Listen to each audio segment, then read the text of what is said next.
Okay, one, do not judge me. I said that I would try to clean up the background of my video, but it's one of those days and I've already not had time to film this, so pretend just focus on me and my Daredevil t-shirt. I am so tired, so I will try to be as coherent as possible, and I'm going to make a significant amount of edits, I'm sure. It is Wednesday, March 13th. Captain Marvel came out almost a week ago, week from tomorrow. This video should be going up on Thursday, so it'll have come out a week ago for the early screenings if you saw it, which I did. It's been a whirlwind of a week. I've gotten very little sleep, but my sleep schedule's been all messed up. So yeah, that's kind of where we're at. I woke up at 5 a.m. today because I have work on Wednesdays, and I'll have work on Friday at 5:30 in the morning again. We're just gonna power through it. It's currently 6 o'clock, so we're on hour 13, and I'm going to a play at 6:30, and it's 6:04, so I gotta film this, and I gotta make it quick. Today we are talking about Captain Marvel. I thought maybe we were going to put this in the comic entertainment news. I don't know what my own segment is called, and I've had 3 episodes. Comic book entertainment news, I think that's what it is. But I figured, why don't we just make a full video on Captain Marvel, since it is a movie that has come out, not like Walkman. Never mind, you know what I mean. It's a huge Marvel movie that came out, and I have a lot to talk about, so why don't we go ahead and get started. Non-spoilery parts of the video I'll do right now. I thought Brie Larson really shined through in this movie. It makes sense, she's the main character, but it's really good that, you know, she followed through on that, and it was a good adaptation, I thought, of Captain Marvel. She was very quippy at times. She had a lot of kind of more dry humor, which I appreciate and I find very, very funny. This is very much a 90s film, so, like, you have to be on the 90s nostalgia train. And you don't have to be, because I'm not one that's like, I need all the nostalgia for the 90s, because a lot of the stuff were references that I wouldn't pick up on, so that is one thing. But, you know, if you hated the 90s, this is not the movie for you. There is a huge cosmic element of this movie, but, like, a good 60% is on Earth in the 90s, so, you know, that's that. I thought overall the de-aging technology was really good. Samuel Jackson's looked pretty good, start to finish. I need to see it again, because I was listening to Mr. Sunday Movies podcast, The Weekly Planet, and they discussed that there are moments where Samuel Jackson's actually fighting, and it's just very funny because you can tell he has the movements of like a 7-year-old man, so they can't de-age those elements. I didn't pick up on that personally. He doesn't fight a whole lot, so I don't remember that much about it. The only other lapse in de-aging, I thought at moments Coulson looked a little striking. He looked a little too, I think with the de-aging, you get in the aspect of they look a little too polished, but it was pretty incredible because Samuel Jackson's in most of the movie and he's completely de-aged, and I think it looks really good for, you know, how it is. But he also looks really good for his age, so you can't knock that. So these are all the positive aspects of the movie. When I saw the pictures, I did not like the scroll design, the kind of what they had chosen the scrolls to look like. So that's a personal thing myself. However, the effect, the shape-shifting effect, looked really, like, creepy, and it overall looked really good. And it added a level of suspense because it really wasn't used as much as I thought it would be. You know, with one of the characters, like, if you're paying attention, you would know that he was the main Skrull, so, like, even though there was tension from those moments, like, and you wanted him to reveal, it's not something that you were, like, waiting for it to happen, because you already knew he was, you know, the bad guy. I initially wrote down stellar fight sequences in positives. I don't know. I want to see this again, see if my mind about that, I think, has changed, to see if my mind changes back. I expected a lot more from the fight sequences. The train sequence is very good. There's another one from the trailer when she breaks out on the scroll ship that was good. I didn't think anything was like spectacular. And I think the main thing was the main fight sequence lacked a lot of what I was hoping for, and we'll discuss that in the spoiler section of the video. I'm going to go ahead and just skip to spoilers, because even though a lot of weaknesses I felt were like huge spoilers to the movie, delving into why I feel that way would be a spoiler. I felt Star Force was very underdeveloped. I would have liked to see more moments. I understand that Carol kind of crash lands after her first mission with Star Force, but the only character, Kree character, you see her have any sort of relationship with is yon-rogg and Supreme Intelligence, but that's a whole thing. But, you know, I didn't really get any sense of anything. That scene, you see a little bit of quippiness and stuff like that, but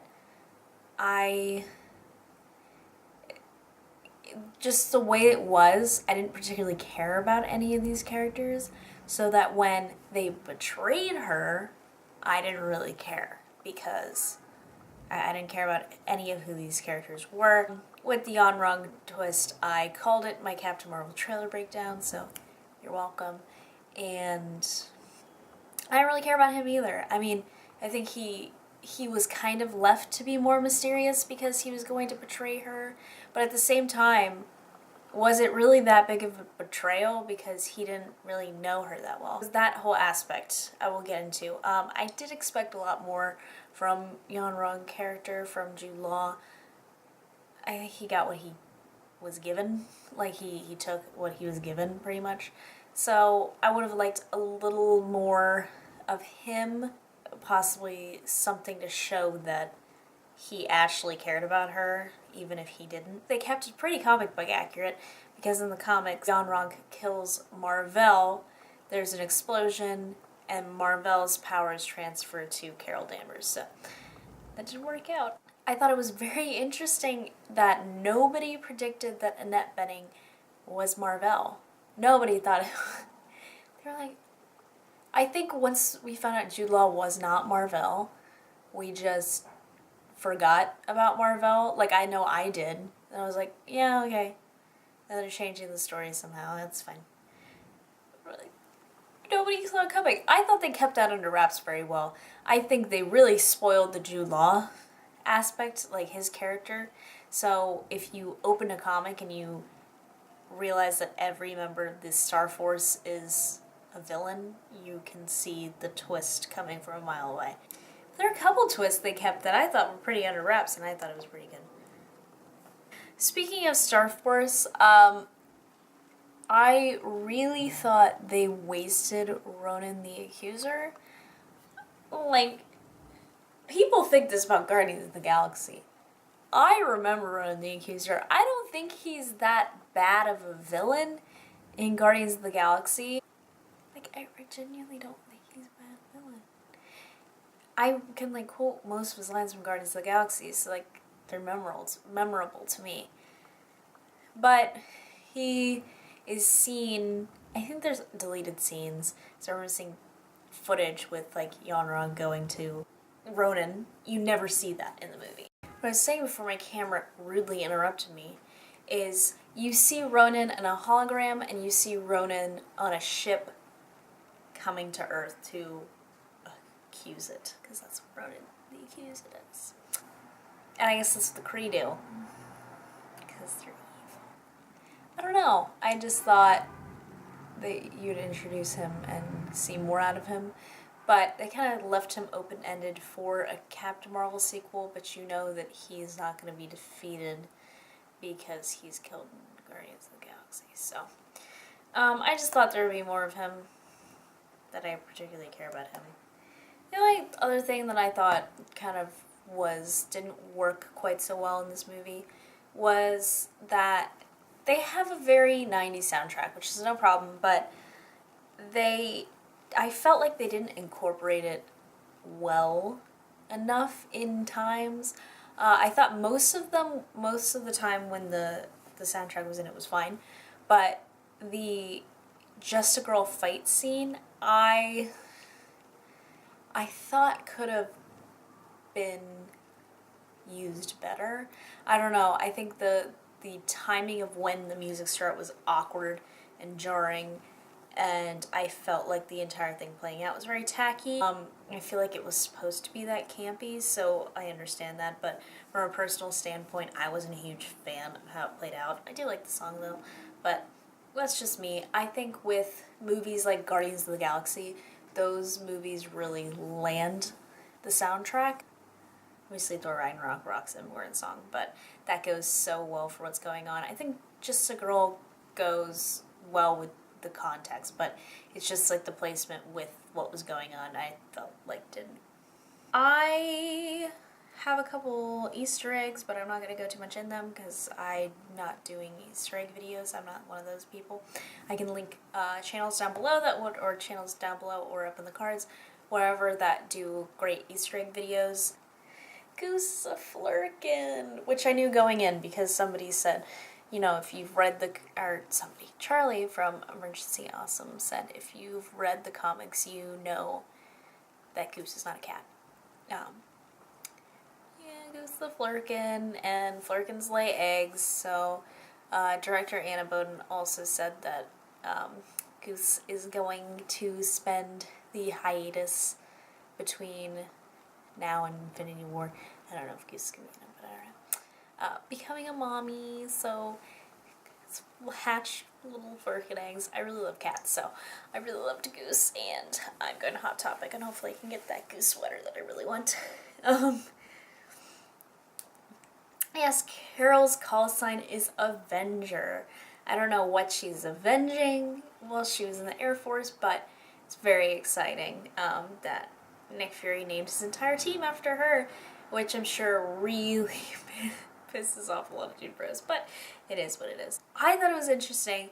Many people are picking up on a lot of so when Carol changes her suit colors to her classic suit, a lot of people are picking up on iterations of Carol's costume. Somebody picked up, I think Mr. Sunday picked up on one that looked like the original Captain Marvel, the Shazam version costume. I personally picked up on one that was Monica Rambeau, the Photon color costume, which it's just black and white, but I think it looked a lot like the Photon costume. If I find a picture of it, I'll put it here. And it's really important since Carol is with Monica Rambeau, who becomes Photon, which is Maria's call sign. Yeah, the Tesseract popped up in this, and apparently is how Carol gets her powers. So we have another Infinity Stone based being. I guess this will make sense of how Carol is able to move planets since she is powered by a space stone. That would make sense. Yeah, I didn't mind it. I was like, oh, of course, Tesseract, that thing. Which, it makes sense. Yeah, it is what it is. It's just, there's a lot of 90s stuff in this movie. There's a blockbuster, there's really old internet. There is a reference to Pulp Fiction with Talos the Skrull sipping on a soda like Samuel Jackson does in the interrogation with Sprite. So that was a good placement. I really like that one. And then of course Nick Fury lost his eye, and he lost his eye getting it scratched out. And I think somebody said that as a joke. I remember reading like, oh, what if the cat scratches his eye out? Yeah, it happened. People are mad about this. It's funny. It ain't that deep. He's faked his death so many times. He's melodramatic. It's just Nick Fury. I have read rankings, but I don't think I know until I see this movie again. If I was to give this a rating out of 10, I think for me right now at first watch is standing at a 7.5.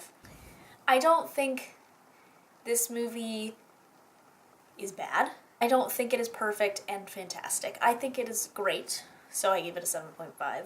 7.5 might not sound great to you. I don't know your rating system, but I'm very critical of things, and I had huge expectations, and half the time when I have huge expectations, they're not met, so it is what it is. But yeah, hopefully I'll be able to see it again, and maybe, you know, my opinions on certain things will change. Let me know down below if you saw Captain Marvel, what your thoughts were on it, what were your favorite moments. Did you love Goose? Did you love Carol? Did you love Maria? Who do you want to see in the sequel? What do you want to see in a sequel? And if you like this video, give it a thumbs up, subscribe, and I'll see you in the next one. Thank you so much. Bye.